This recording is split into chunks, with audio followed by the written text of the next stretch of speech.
Slaughter-Free Chicago is engaging in the kind of next-level activism that we at the Vegan Justice League have been encouraging all along. They're getting political. A group of 40 people showed up to City Hall to demand that elected officials enforce the laws that are already on the books. If they do so, there's a good chance that all the remaining slaughterhouses will have to relocate out of town.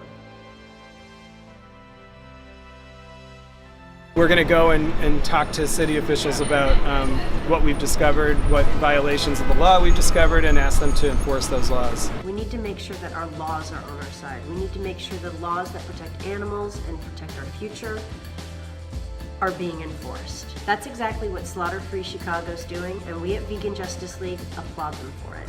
Bravo.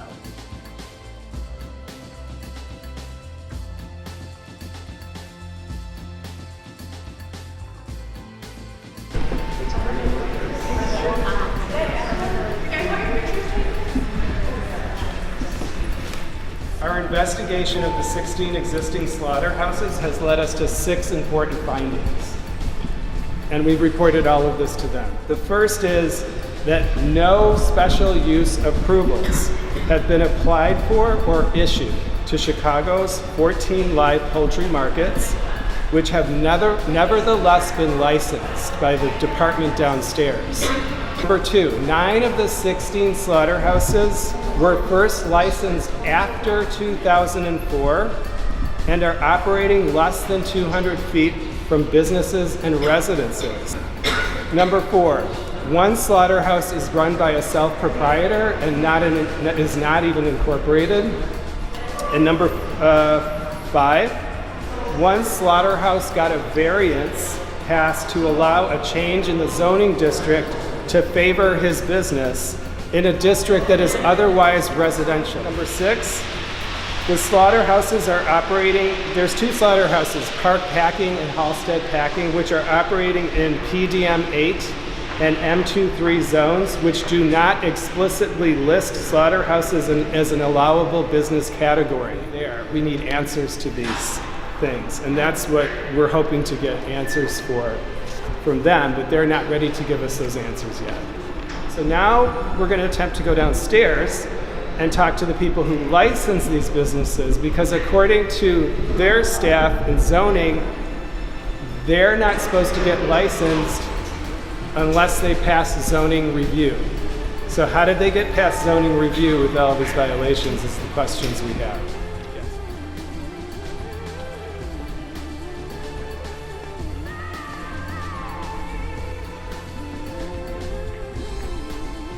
If I were confusing,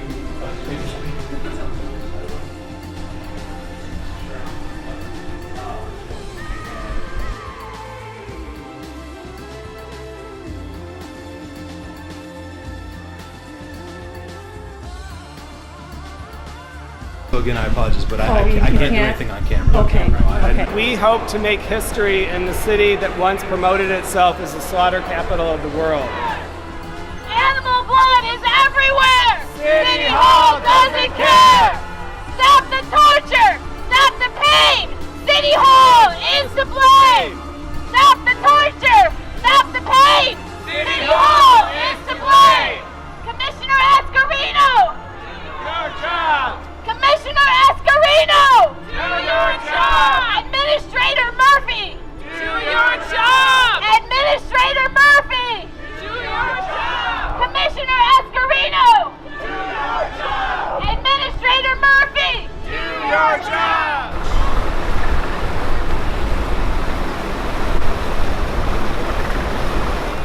Once I stepped back from eating animals, I got this deep connection, deep compassion for all animals, and I evolved into this person that just started to connect with all animals.